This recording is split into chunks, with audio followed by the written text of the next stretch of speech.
QAnon Shaman, rioter will eat organic food.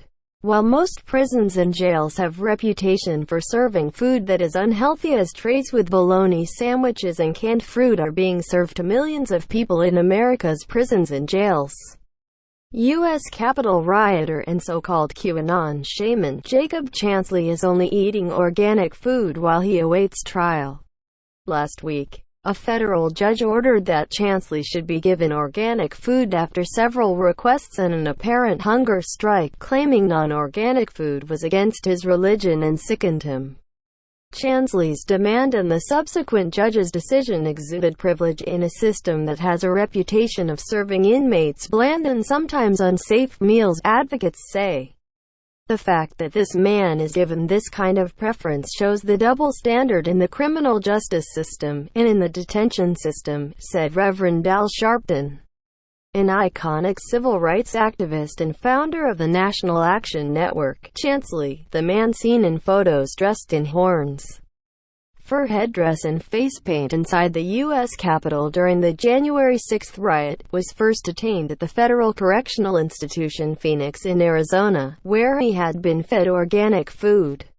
According to court documents, when Chansley was moved to the nation's capital to face his charges, the D.C. jail denied his request to eat only organic food because the jail's contracted food providers did not offer those type of meals. Following the judge's order, Chansley was transferred last Thursday to William G. Truesdale Adult Detention Center in Alexandria, Virginia. He was moved there after Aramark, one of the largest food service providers in the country and the contracted food service by the jail, said it could meet the court's requirements and provide organic food meals, said Amy Birch, spokeswoman with the Alexandria Sheriff's Office. His attorneys have argued in court documents that he requires an organic diet because of his faith of shamanism, an ideology that is centered on the belief in supernatural phenomenon such as the world of gods, demons, and ancestral spirits. D.C. District Court Judge Royce Lamberth decided the accommodations could be made for Chansley because he had been fed organic food in detention in Arizona, and arguments about his adherence to shamanism were enough to also convince the judge. There is no doubt that shamanism is a religion and that defendant requests a dietary accommodation based on that religion, Lamberth wrote explaining his decision. The Department of Corrections didn't dispute that shamanism is a religion. The judge also explained that the defendant's willingness to go without food for more than a week is strong evidence of his sincerity in his religious beliefs. Sharpton, who has been arrested and in the custody of state and federal facilities more than 30 times after protesting injustices, said some prisons may respect an inmate's request, especially if it's a religious-based diet. But sometimes that's not likely. In the state jails, you eat what they give you or you starve. It is absolute punishment and punitive beyond the regardless for human rights and dignity, Sharpton said. In federal, they have different protocols, and they ask if you have any dietary or religious preferences. A look into federal prison food. William G. Truesdale Adult Detention Center, where former Trump campaign chairman Paul Manafort and other high-profile defendants have been held before, is not a federal prison. But if convicted and sentenced, Chansley, who is a federal defendant, will likely be transferred to a BOP facility. Inmates in federal custody are given a variety of breakfast items, including hot oatmeal, bread, jelly and fruit, according to a copy of the Bureau of Prisons BOP's 2020 national menu, which was shared with CNN. For lunch and dinner, there's a rotating 5-week menu that includes beef or soy tacos, tuna salad or hummus and pepper steak or lentils, the menu says.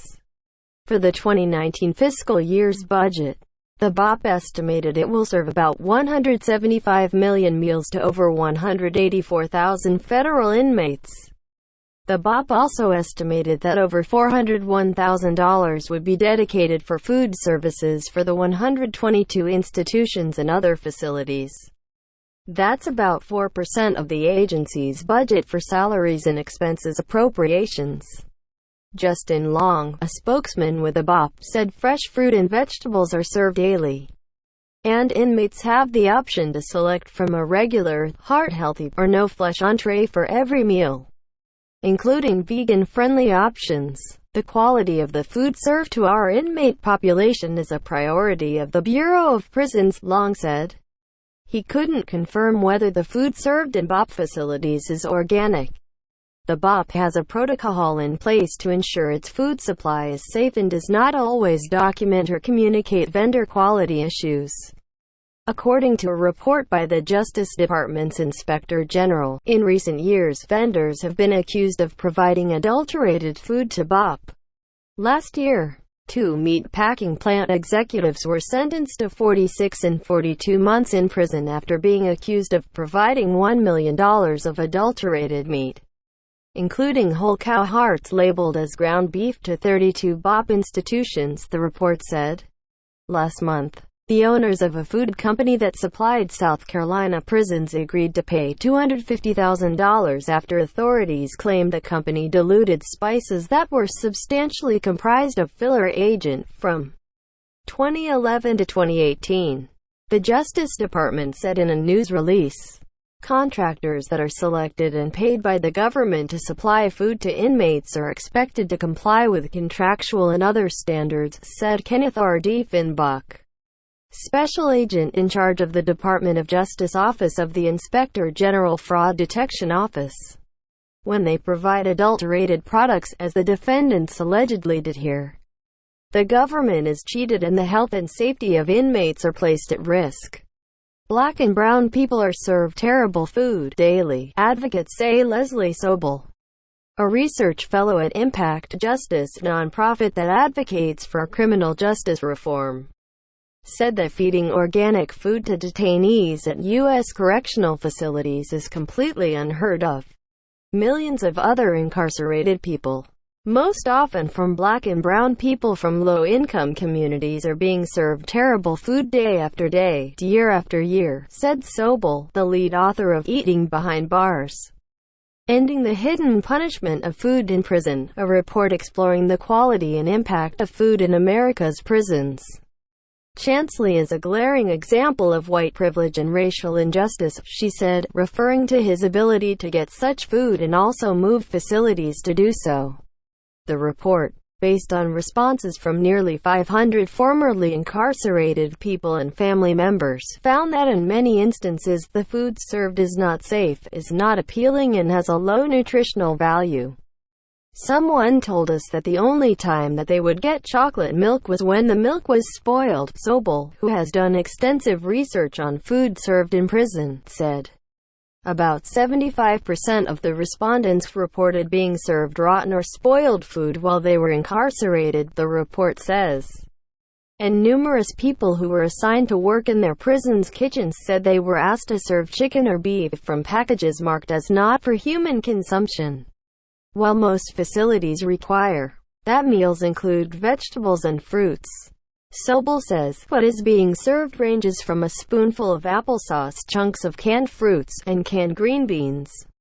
In most states, Sobel estimates that prisons spend between $2.50 to $3 per person in meals per day. When asked about the food served at the Alexandria jail, a spokesman for Aramark told CNN that all correctional facility menus are designed by registered dietitians to meet the nutritional requirements specified by each individual facility in the guidelines set by the American Correctional Association. Sharpton said he believes that there should be a federal law to address the nutriment of inmates since not all people in jail are convicted of a crime. Some just can't post bail yet, he said. And they are treated as less than human. There's no consideration for their health. There's no consideration for their dietary preferences.